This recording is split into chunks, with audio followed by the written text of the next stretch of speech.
and that they are free to transform nature according to their purposes or kanilang pangailangan.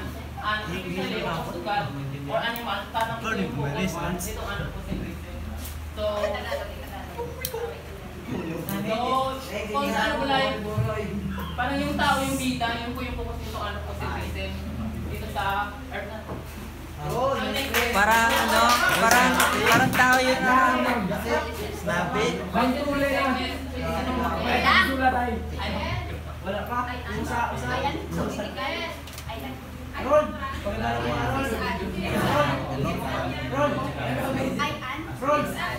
Is an. So biocentrism is an political and ecological set as well as literally is an ethical point of view that extends inherent value to all living things. It is understanding of how the earth works, particularly as it relates to its biosphere or biodiversity. So, biocentrism, ito naman po yun siya. Nag-focus on human being and non-human being.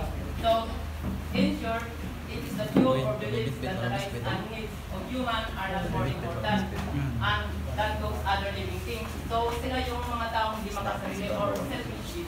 So, yun po yung focus nitong biocentrism.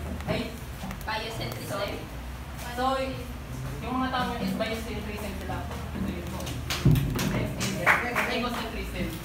So, ecocentrism it is a term used by environment philosopher or ecologists to denote a nature-centered system of values. The justification for ecocentrism usually consists in an ontological belief and subsequent ethical claim. So, for example, stick mining is our environment but it can also meet natural resources that available sa atin para sa human na para tayo makasurvive. Yung ecocentrism, mga taong ganito yung view is would argue that because this is so harmful to the environment, basta nakapikto siyang masama in nature is immoral yun. So, sino yung nakakalam sa, alam nyo ba yung immoral? Oo. Sinong Immoral. Moral. Pag sinasabing immoral. So, immoral as, for example, is an immoral person is the one who knows what is right or ano yung mali. But chooses is to do what is wrong. Yun po yung immoral. Snappy. So therefore, environmentalists is generally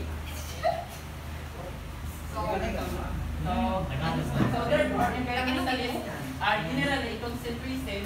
Kadalasan lahat ng environmentalists basta nakasama in nature is immoral yun. Yun po.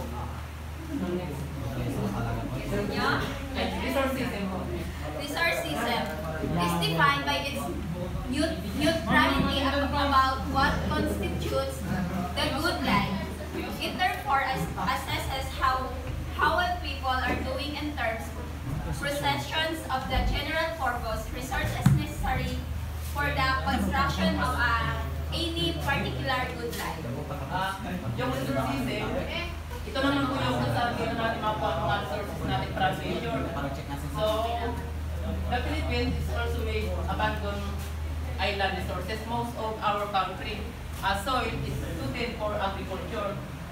Soil are important for crop production like rice, corn, sugarcane, coconut, and abacus. So, isip dun guys, ano pa ba yung ibang resources natin from nature or natural resources?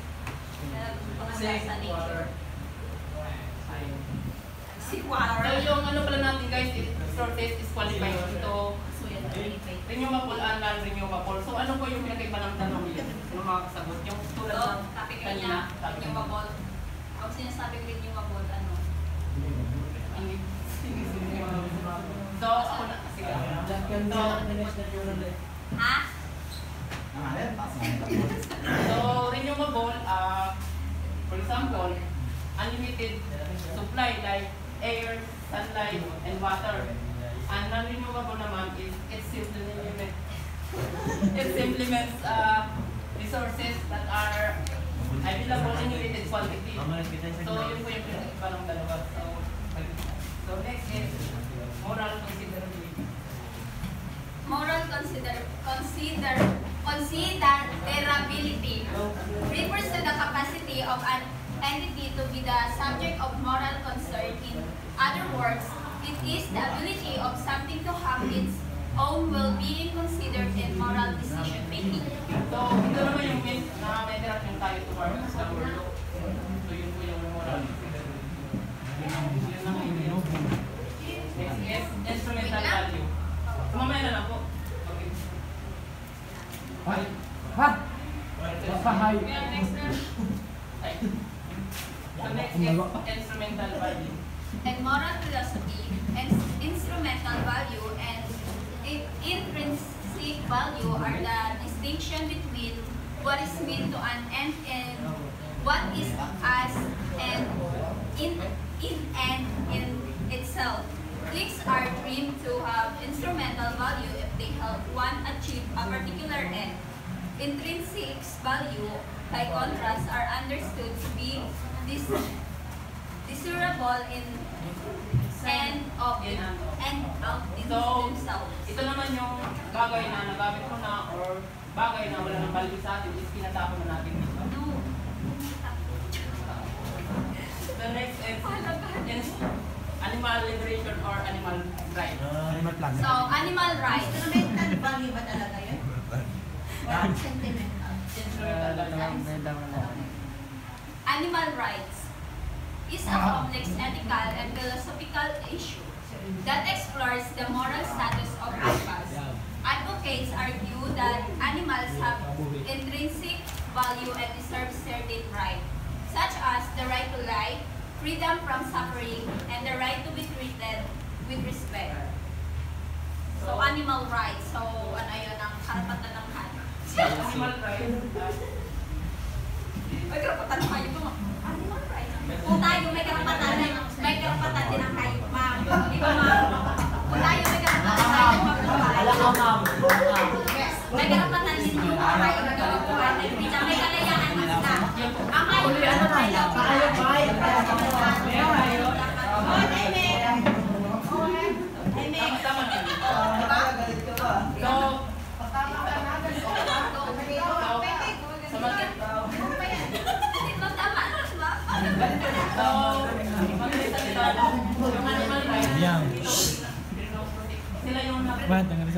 pinaprotektahan natin Yung mga animals sa mga tao na nakasakit lang. So, kung tayo yung mga tao mayroong karapatan, siyempre yung mga animals din, meron din sila. Hindi sinasabi mo na direct.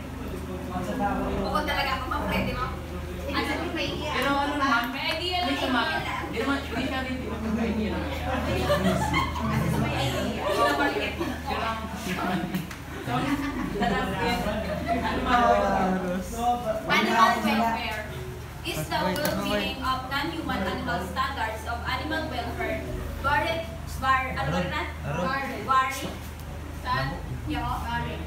vary between contexts but are debated mostly by animal welfare groups, legislators, and academics. So, animal welfare is dito inalagay yung mga animals na pagkakalas sa kalsada or animals So, mga nakakaping, mga hayop na katulad So, ito po yung sample na Trash talk yun ah. Trash talk yun ah. yan. adapt from. Oh, kahit ikaw kamukha.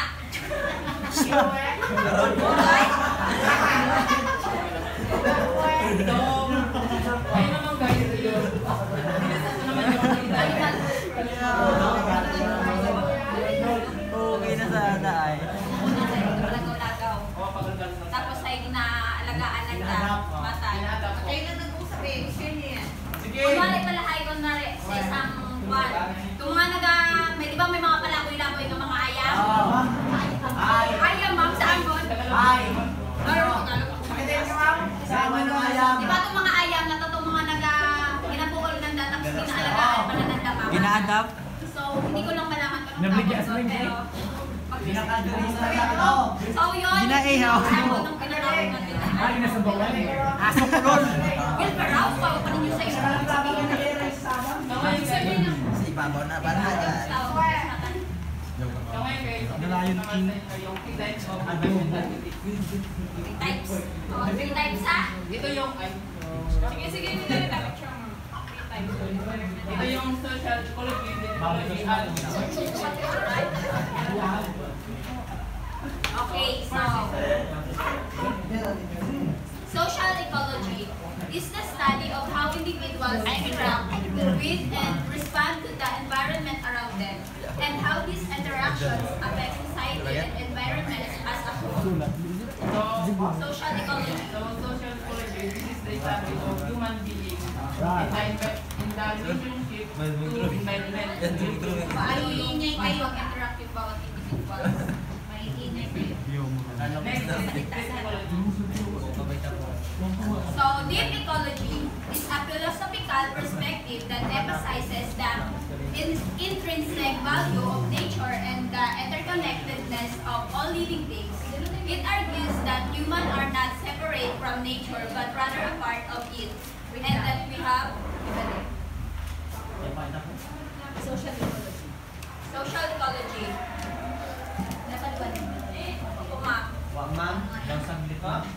Saglit lang, ano ba na naman paliwanagan. So, ano ma'am mo, ito yung pag-aaral ma'am na kung paano yung bawat individual ma'am na interact with each other. Yes, ma'am. Awat na awat. This interacts on paano tayo nakaka-apekto sa ating society. Sa ating environment. Kung paano din nakaka-apekto yung environment sa ating tao. Yes, ma'am. So, yan na yung Next is deep ecology. Ay, babaalat sa baba. Babaalat na. So, yung deep ecology, for example, sila yung mga animals ay mga importante animals, hindi na sila hayop or hindi na sila animals,